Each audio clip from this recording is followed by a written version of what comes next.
What's up, everybody? It's Mac from Cryptstar, and I'm very excited to bring you guys another amazing gem. Now, today's topic of discussion will be the Everscale blockchain. I'll go ahead and talk to you guys about the analytics, sort of why I see this chain as being very bullish. Their current actions and the current trajectory is definitely set to moon this next year. Now, this channel does not give financial advice. This is just my personal research, sort of my opinion on the project and why I think it's bound for success. If you like this channel and you want to get more blockchain news, be sure to subscribe and hit that notifications bell below to get all of the latest, greatest updates. Now, let's go ahead and jump right into the Everscale charts, and I'll go ahead and give you guys a brief history of this blockchain and where it is going. We can see Everscale here. It is on CoinMarketCap. It is rank 239. You can see that right at the top here. Rank 239. This is pretty low market cap for the size of the ecosystem as well as the tech that's behind it. It is very undervalued right now, and that is because there's literally, well, not literally, but there's pretty much zero marketing for it. However, they do have a whole plethora of DeFi applications that have just launched recently, and they also have a very robust, fast blockchain running in the back end. Currently, they are listed, I think, on two major exchanges, MEXC as well as, let's see, Gate.io. So I believe most of the liquidity is on Gate.io. If you go there, you can purchase it. I would say that they still have a bunch of great, really big exchange listings come up. They do have a DAO proposal to go ahead and allow people to go ahead and donate money. And then the sort of DeFi Alliance, and I'll talk more about that later, what that is later, is going to go ahead and pay you extra Evers to go ahead and put in your US dollar. And then those Evers will be slowly vested out to you over a period of time, but you can buy it cheaper than the sort of current price of Ever if you go ahead and donate USDT. And this will get it listed on KuCoin and Binance and other larger exchanges. So let's go ahead and jump into a brief history of Everscale. Basically, Everscale, the really like original story of Everscale goes all the way back, I think, to 2017, 2018. There was a huge ICO known as Telegram, and Telegram raised about $1.7 billion. Apparently, the SEC got involved and they basically canned the project. But the project didn't really stop there. It sort of changed into something called Freeton, rebranded. Freeton ran a bit. I'm not sure what the reasoning was behind it, but they decided to rebrand again to Everscale. And I think it had to do something with the original sort of dev team starting a different project. And there's another project called Ton or something like that. So just be careful. Don't get it confused with Everscale. They're separate projects. They rebranded to Everscale, I believe, around, it was in March last year. And then they decided to go ahead and reprogram the whole blockchain from C++ into Rust. Now, Rust is a very common programming language. It's a lot easier to use. And just like on Tezos, I believe they built a lot of things on Rust recently, and it really helps stabilize the blockchain. I'm not a developer. I don't know the details as to why they moved to Rust. However, I do know it took a whole year. So you can see here from March or from January last year to all the way till now, there wasn't much price increase. And I believe that is because of this whole sort of blockchain migration to Rust. The whole dev team was very focused on that. And once they moved to Rust, they actually already had all of the front end and everything built for all of their DeFi applications. So now they have everything pretty much pushed out that you need for DeFi. They're just honing up the little, bits and pieces. It's ready to, go on a bull run. Let's go ahead and jump into the DeFi Alliance. I want to talk about them.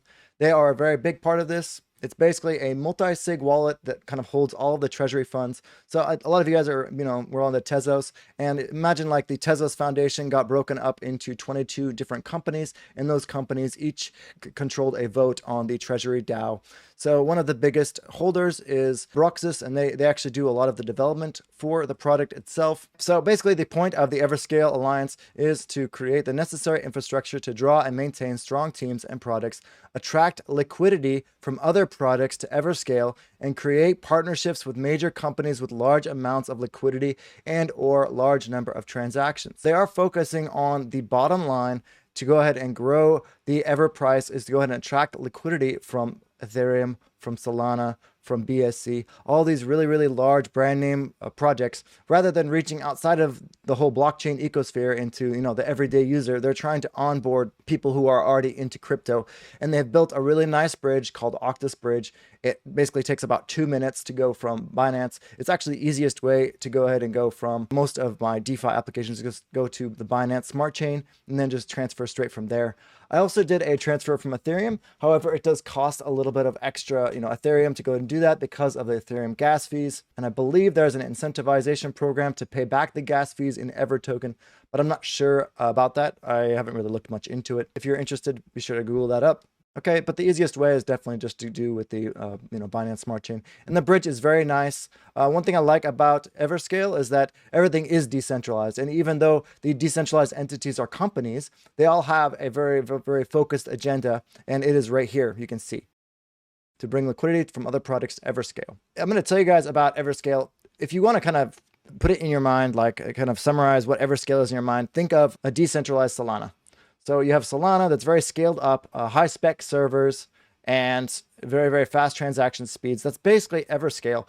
To go ahead and start up a validator node for Everscale, you need a 24 core CPU as well as 128 gigabytes of RAM. Now that is a lot of computing power. So not everybody can become a validator node. It also requires about $100,000 worth of Ever to go ahead and run one of these nodes. So you can also apply for a grant. If you want to become a partner, you can apply for a grant and they'll go ahead and delegate to you. They have competitions. And if you win the competition, you can get a large sort of deep pool, which is their validator node pools. And you get a delegation from the DeFi Alliance so you can run your own validator node that way as well. One thing I really like about their bridge is that it is decentralized as well. Anybody who runs a validator node and has enough bridge tokens can stake the bridge tokens, and you can run the sort of bridge software, which validates the bridge transactions when going to the Everscale blockchain. Now let's go ahead and go to their main website. I'm going to show you guys around their ecosystem. Right now, they're really focused on trying to pull liquidity from Solana, from Ethereum, from BSC, and make partnerships with different companies in those blockchains so that they can have,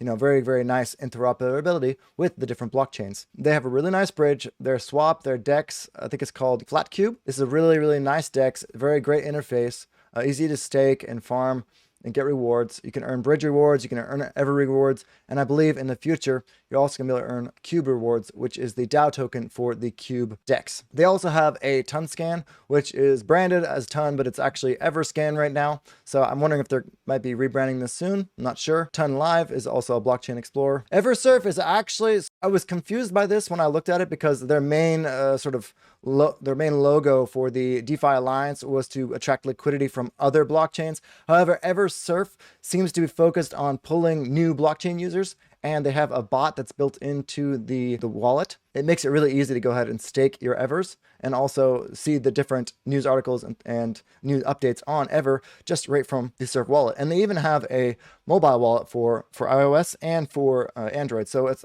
for a rank 250 to actually have an iOS app. I was pretty surprised. That's one of the things that really has me bullish on this, is that they actually have all of the tech in place. They're just trying to pull the community right now. Another note about the pulling the community is they did plan to pull a community from the Dune community, and there's two sides of this sort of debate, in that they were planning to do a swap from Dune coins to Ever tokens, just to go ahead and pull more community members in from the Dune community. However, the DeFi Alliance isn't sure if the Dune community is still active enough to really warrant this swap. So they are running different campaigns, and I believe Rust Cup is one of them, to go ahead and get Dune validator nodes to go ahead and run the validator nodes for the Ever network. And those validator nodes, if they do well, they can get an allocation from the DeFi Alliance, and then they can also get tokens from the DeFi Alliance as a prize. So they can swap out their Dune tokens for that. I'm not sure if that Rust Cup is exactly connected to Dune or how it's working, but I do know that the guys from the DeFi Alliance are currently talking about how to go ahead and go about the swap. Some of the Dune community members are getting impatient, and they feel like it's a very centralized decision-making process when it comes to swapping out for these Ever tokens. So I'm not sure who's right in this case. I haven't really been around long enough to make a decision. However, I would say I could see both sides of the story, and I don't see this as extremely, bearish news or anything. But they're definitely thinking about it, and I think that's very strong that they do seem to have an open communication about it. Another dApp that they have in the Everscale there's so many dApps in Everscale, it's kind of hard to cover all of them today. One of the other dApps that I found was Everlend. I think one thing it's kind of stupid, but I do like that it's run by Savoy.dev, and if you look at Savoy.dev, I do believe their CEO is a woman, and I think I don't want to say blockchain has to have more women, but it is kind of nice to have women in the blockchain ecosystem. Let's see the team members. Can we see the team members? And I was like, wow, that's really great that they actually have women who are active in blockchain technology and building blockchain technology. And this lending platform, she seemed very, very intuitive, and it works really well. It connects right to your wallet. And another thing to note about the Everscale wallets is there is 3, I believe right now, 3 good ones. The really good one that I like now, it was actually built by this Savoy.dev, and it is this wallet right here. And it's Everscale wallet, what do you call it, pop-up. And it's really cool because you can see your Ever balance just right there in the corner. And I think that's a really, really cool function. Then you can go ahead and connect to your account, and you can actually borrow USDT just by going ahead and supplying some of your Ever and then taking out a loan against it. So I'm hoping in the future they're going to have some sort of liquid staking program with the pool program. And so you can stake your Ever in the pool and then pull out USDT as a sort of collateral against that. But I'm not sure when that's coming or what's going on. So yeah, it's pretty exciting. Let's see, what else do they got going on in here? So like I said, in the Freeton Everscale sort of alliance program, they do have a lot of different governance proposals going out, and they have a lot of active discussions. So you can go ahead and go to proposals and go here, and it talks about the different proposals. Recently, they had a proposal to go ahead and have users pay for exchange listings and basically be able to get sort of Ever tokens from the DeFi Alliance at a discount rate, but they're vested, so you don't get them all at once, but you get a cheap rate for a long period of time. So this was actually an upgrade to the governance system, which is kind of cool. And you can go ahead and go to the discussion and see they're discussing how they're going to go ahead and create this Ever DAO. And I think having an Ever DAO is very important. It helps the DeFi Alliance get the opinions of its users. So anybody can go ahead and cast a vote if you have so many Ever DAOs, wrapped Ever, right? So 100,000 wrapped Ever, and you can make a proposal. I don't believe they have a slashing system for this either, which is nice. This is really exciting. They're really encouraging the community to go ahead and build things, and they have active bounties on front ends that they want built on this backend DAO platform. Anyways, that's it for my video on Everscale. I'm really excited for this blockchain project. I think it has a lot of potential. Just to summarize everything, they have the whole DeFi ecosystem built. They have the bridges that are being built. They're working out the small bugs and the UI fixes right now. Basically, they're just looking to build a community and start marketing. They do have communities in Japan as well as, I believe, Korea. So they're trying to build their communities in all the different countries. Yeah, I think once the community gets built and once these bridges are complete and their partnership and they make a few more partnerships, this product will explode. Anyways, I hope this helped you guys out, and I will see you all in the next Cryptstar video. Peace out, guys. Bro, we need to pump it. Everybody go to Twitter and hashtag the things, pump it. Pump it real good. We need a good pump. Everybody deserves a nice Tesla's pump.